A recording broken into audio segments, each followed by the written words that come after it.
आप देख रहे हैं सिटी पोस्ट लाइव और आपके साथ मैं हूं अंजलि राव। राष्ट्रीय जनता दल यानी कि राजद नेता तेजस्वी यादव एनडीए के मजबूत वोट बैंक में सेंध लगाने की तैयारी कर रहे हैं। आगामी विधानसभा चुनाव को ध्यान में रखते हुए तेजस्वी पिछड़ा और अति पिछड़ा समाज को साधने की कोशिश कर रहे हैं। आरजेडी पटना के मिलर हाई स्कूल में एक विशाल जनसभा का आयोजन करने जा रहा है, जहां इसका मुख्य उद्देश्य पिछड़ा और अति पिछड़ा समुदाय को एकजुट करना है। दूसरी तरफ प्रशांत किशोर इंडिया और एनडीए दोनों गठबंधनों को साधने जुटे हैं। किसको मिलेगी सफलता और किसकी बढ़ने वाली है चुनौती। अपने खास कार्यक्रम आज का माहौल कैसा है में आज इसी विषय पर चर्चा करने के लिए मेरे साथ सिटी पोस्ट लाइव के मैनेजिंग एडिटर श्रीकांत प्रत्युष जी जुड़ चुके हैं। और इसी के साथ साथ मेरा पहला सवाल सर ये है, तो सर जैसे कि तेजस्वी यादव का जो रैली अति पिछड़ा को जगाओ और तेजस्वी यादव को सीएम बनाओ, तो इसका क्या मतलब है? अब साफ मतलब है कि सीएम बनना चाहते हैं तेजस्वी यादव, और इस कार्यक्रम ये जो रैली है अति पिछड़ा जगाओ तेजस्वी को सीएम बनाओ, नाम देख लिया, नाम से समझ में आ रहा है कि मकसद क्या है। तो अति पिछड़ा समाज को साधने की कोशिश कर रहे हैं तेजस्वी यादव। अति पिछड़ा किसके साथ है? अभी तक बीजेपी के साथ है, एनडीए के साथ है। और तेजस्वी को पता है कि केवल यादव मुसलमान के बलबूते पर वो सरकार नहीं बना पाएंगे और न सीएम बन पाएंगे। और इसीलिए वो अति पिछड़ा जो वोट बैंक है बीजेपी का, एनडीए का, उसको साधने की कोशिश कर रहे हैं। और उनकी पार्टी ने कल मिलर स्कूल ग्राउंड में इस रैली का आयोजन किया है, जिसके मुख्य अतिथि भी तेजस्वी यादव ही हैं। तो एक तरफ तो महागठबंधन में फाइनल ही नहीं है कि मुख्यमंत्री का चेहरा कौन होगा। कांग्रेस पार्टी अभी तो मानने को तैयार ही नहीं है, और तेजस्वी यादव की पार्टी एक रैली कर रही है जिसका नाम ही है अति पिछड़ा जगाओ तेजस्वी को सीएम बनाओ, और उस कार्यक्रम के उस रैली के मुख्य अतिथि तेजस्वी यादव हैं। तो आप सोचिए कि कितनी गंभीरता से काम कर रहे हैं। एनडीए के अति पिछड़ा वोट बैंक में संधबारी की कोशिश कर रहे हैं। जी सर, मिलर हाई स्कूल, इससे पहले भी तो 2 महीने पहले वहाँ एक रैली हुई थी, तेली हुंकार रैली। बिल्कुल, तेली हुंकार रैली, मतलब तेली जैसा कि नाम से पता है चलता है कि वैश्य समुदाय की रैली थी। देखिए, वैश्य समाज का जो वोट बैंक है बिहार में 22% है, ठीक है। 22% में भी 9% अति पिछड़ा है उसमें, ठीक है। तो तेली समाज का तो 7-8% वोट है, बहुत महत्वपूर्ण समाज है।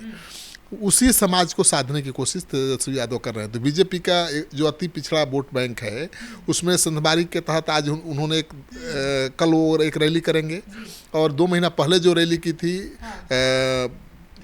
तेली हुंकार रैली, उसका मकसद भी बीजेपी के बनिया वोट बैंक को साधना था। अगर वाकई 22 में से 7%, 8% भी वोट बैंक को तेजस्वी यादव साध लेते हैं तो बड़ी सफलता मिल जाएगी, और कोशिश कर रहे हैं लगातार। देखिए, जो रणविजय साहू है उनकी पार्टी के नेता हैं, वो उन्होंने ही रैली की थी तेली हुंकार रैली, तो उनको आगे बढ़ा रहे हैं बनिया नेता के रूप में, तेली नेता के रूप में।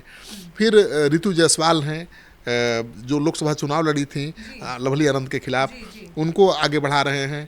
तो आरजेडी में एक ज़माने में बहुत बड़े बड़े बनिया के नेता हुआ करते थे, लेकिन आज नहीं है।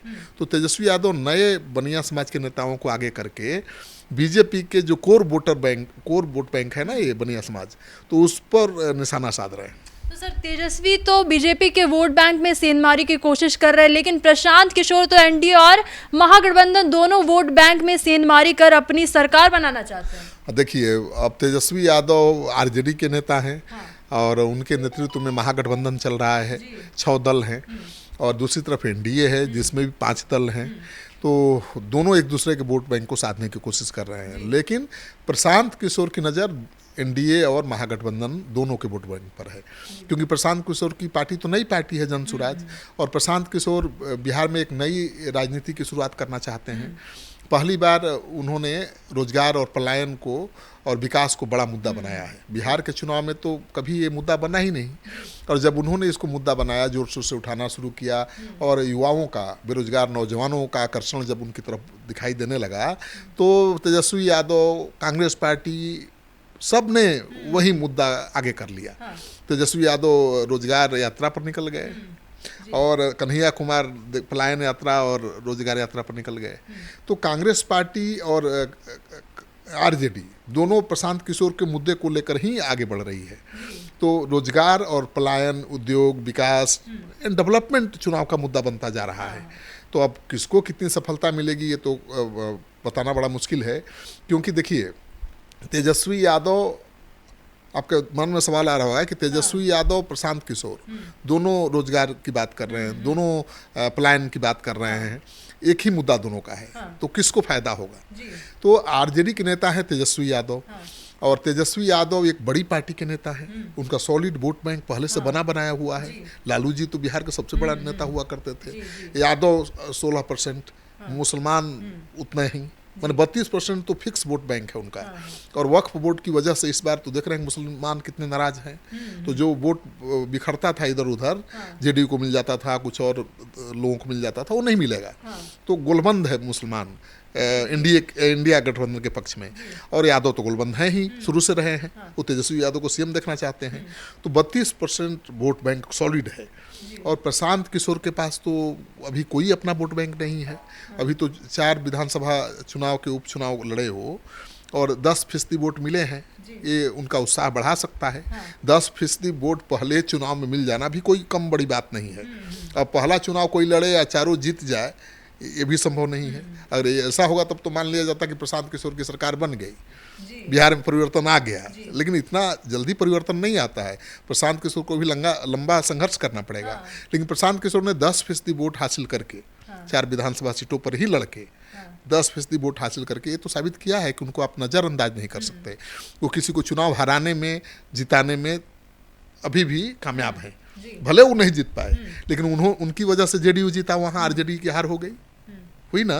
जीतन राम मांझी की बहू बाल बाल बची, वहाँ वो चुनाव हार सकती थी, आरजेडी जीत सकता था, लेकिन वहाँ जनसुराज ने अच्छा वोट लिया, जिसकी वजह से नतीजा बदल गया। तो प्रशांत किशोर हराने जिताने की औकात में आ गए हैं, लेकिन जीतने के लिए उनको और मेहनत करना पड़ेगा। लेकिन प्रशांत किशोर की ताकत ये है कि प्रशांत किशोर पढ़े लिखे बहुत हैं। और नौजवान किस पर ज़्यादा भरोसा करेंगे? कोई पढ़े लिखा युवा हो, जो जिसके पास विजन हो, जिसने देश में नाम कमाया हो, कुछ खास किया हो। तो प्रशांत किशोर उस फ्रंट पर तो फिट बैठते हैं, तेजस्वी से ज़्यादा काबिल। लेकिन पार्टी के आप एंगल से देखिएगा तो तेजस्वी यादव भारी पड़ते हैं प्रशांत किशोर पर, क्योंकि उनके पास तो सॉलिड वोट बैंक है 32% का। प्रशांत किशोर को तो 0 से शुरू करना है। तो तेजस्वी यादव से बुद्धिमान भले हो सकते हैं प्रशांत किशोर, काबिल हो सकते हैं, लेकिन उतनी मजबूत पार्टी उनकी अभी नहीं हुई है, ये सच्चाई है। लेकिन प्रशांत किशोर से भले ज़्यादा मजबूत आरजेडी हो सकती है, लेकिन प्रशांत किशोर का जो विजन है, जो चुनाव लड़ाने का तरीका है, वो तेजस्वी यादव का नहीं हो सकता। ये भी सच है। इसमें जनता किसको चुनेगी ये कहना बड़ा मुश्किल है, क्योंकि देखिए 4 समाजशास्त्रियों से जुड़ा सवाल आपका क्या था? जी सर, मेरा सवाल था कि समाज शक्तियों का मानना है कि बिहार में 50% वोटर 30 साल से कम उम्र के हैं, तो वो इस बार जाति के आधार पर नहीं बल्कि रोजगार और विकास के आधार पर वोट करेंगे। तो तेजस्वी यादव और प्रशांत किशोर दोनों ही मतलब इसे हम अपना मुद्दा बता रहे हैं, और इसी के साथ साथ कौन इस पर भारी पड़ेगा? हाँ, तो वही मैं बात कर रहा था, आपको जो बता रहा था कि तेजस्वी यादव पार्टी के हिसाब से मजबूत हैं, प्रशांत किशोर पर भारी पड़ेंगे। उनकी पार्टी के पास सॉलिड वोट बैंक है। प्रशांत किशोर बुद्धिमानी और समझदारी के मामले में उन पर 20 हैं। तो दोनों की ताकत अलग अलग है। अब तेजस्वी यादव की कमजोरी क्या है भाई, कि वो 9वीं पास है, बहुत पढ़े लिखे नहीं है। तो उन पर भरोसा कितना लोग कर पाएंगे? बेरोजगार लोग, उनके पास क्या विजन होगा? देखिए, केवल मुद्दा बनाने से तो होगा नहीं, आपके पास ब्लूप्रिंट होना चाहिए कि आप कैसे प्लान रोक देंगे, आप कैसे रोजगार देंगे, आप कैसे उद्योग इंडस्ट्री को आगे बढ़ाएंगे। तो तेजस्वी यादव मुद्दा तो बना रहे हैं, लेकिन उनके पास कोई ब्लूप्रिंट तो है नहीं अभी तक। लेकिन प्रशांत किशोर तो मुद्दा भी बता रहे हैं और उसका ब्लूप्रिंट भी पेश कर रहे हैं। तो पढ़े लिखे लोग तो प्रशांत किशोर को ज़्यादा पसंद करेंगे, युवा लोग। लेकिन सवाल ये उठता है कि केवल युवाओं के पसंद से तो सब कुछ होगा नहीं। जाति फैक्टर भी बहुत काम करता है बिहार के चुनाव में। तेजस्वी यादव की पार्टी बहुत स्थापित पार्टी है, जिसका सॉलिड 32% वोट बैंक है, तो उसको हराना भी प्रशांत किशोर के लिए चुनौती है। तो मुझे लगता है कि जो समाजशास्त्री हैं उनका कहना है कि 30 साल के उम्र के वोटर 50% से ज़्यादा हैं। वो पढ़े लिखे हैं, बेरोजगार हैं, उनको रोजगार चाहिए, नौकरी चाहिए, विकास चाहिए। वो प्रशांत किशोर और तेजस्वी यादव से उम्मीद कर सकते हैं। और तेजस्वी यादव प्रशांत किशोर को उन युवाओं से उम्मीद करनी चाहिए, क्योंकि वही युवा बिहार में सत्ता परिवर्तन कर सकते हैं। वही युवा तेजस्वी को भी सीएम बना सकते हैं, वहीं प्रशांत किशोर को भी बना सकते हैं। लेकिन अब उनकी पसंद कौन है, किस पर ज़्यादा भरोसा करते हैं? एक बड़ी पार्टी के नेता तेजस्वी यादव पर, या फिर एक नई पार्टी जनसुराज के सूत्रधार जो देश दुनिया में बड़ा नाम कमा चुके हैं, प्रशांत किशोर, उन पर, ये तो जनता तय करेगी।